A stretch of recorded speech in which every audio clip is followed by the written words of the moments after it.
വിദ്യാജിയാണ് പിടിച്ചിരിക്കുന്നത്. അതും കുഞ്ഞിന് ഭയങ്കര ഇഷ്ടമുള്ള ഒരു ഇതാണ്. എനിക്ക് ഒരുപാട് ഇഷ്ടമാണ് അദ്ദേഹത്തിൻ്റെ മെലഡീസ് എന്ന് പറഞ്ഞു കഴിഞ്ഞാൽ നമ്മൾ കേട്ടോണ്ടിരിക്കും. മാത്രമല്ല അറേഞ്ച്മെന്റ്സ് ഓഫ് ഓർക്കസ്ട്രയുടെ. അതുപോലെ ഈ രണ്ടാമത്തെ ഇപ്പം നമ്മുടെ അനുപല്ലവിയുടെ ഇപ്പോഴും ശ്രദ്ധിച്ച കാര്യമുണ്ട്. ഞാനൊരു പാട്ട് ഇപ്പോൾ ഡെമോൺസ്ട്രേറ്റ് ചെയ്ത് കാണിക്കാം.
തങ്കത്തിങ്കൾ.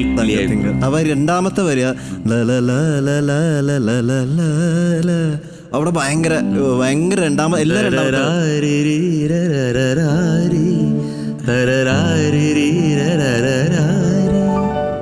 വരികൾ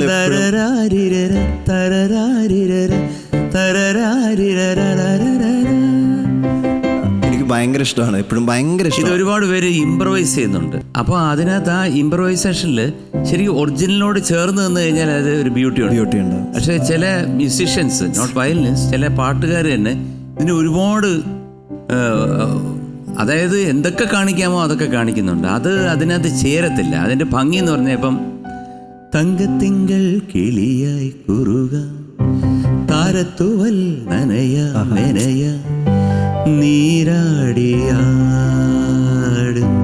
നിറസന്ധ്യയിൽ താരി താരരാരി ദാരി രാരി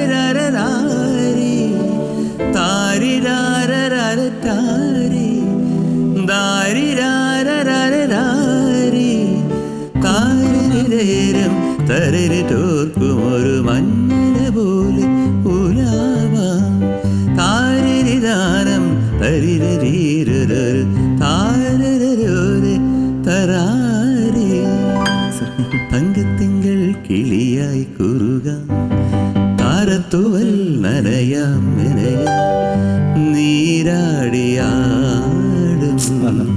നിറസന്ധ്യയിൽ. ഇതിൻ്റെ ഒരു സിംപ്ലിസിറ്റി ഇപ്പം നമ്മൾ നീരാടിയാടുമ്പോൾ ഞാൻ ഒരു സംഗതി നീരാടിയാടും എന്ന് പാടാം, നീരാടിയാടും എന്ന് പാടാം, നീരാടിയാടും. അതിനൊന്നും അത് കിട്ടില്ല. നീരാടിയാടും അതിൻ്റെ ആ ബ്യൂട്ടി ഉണ്ടല്ലോ. അതെ അതെ സർ, അത് കിട്ടത്തില്ല. സത്യം. പക്ഷേ in the concept you can improvise. സത്യം സർ. ബട്ട് ഇപ്പൊ ശബരീഷ് വായിച്ചപ്പോൾ അതൊന്നുമില്ല, നല്ല സുഖമായിട്ട് വായിച്ചു. All the best.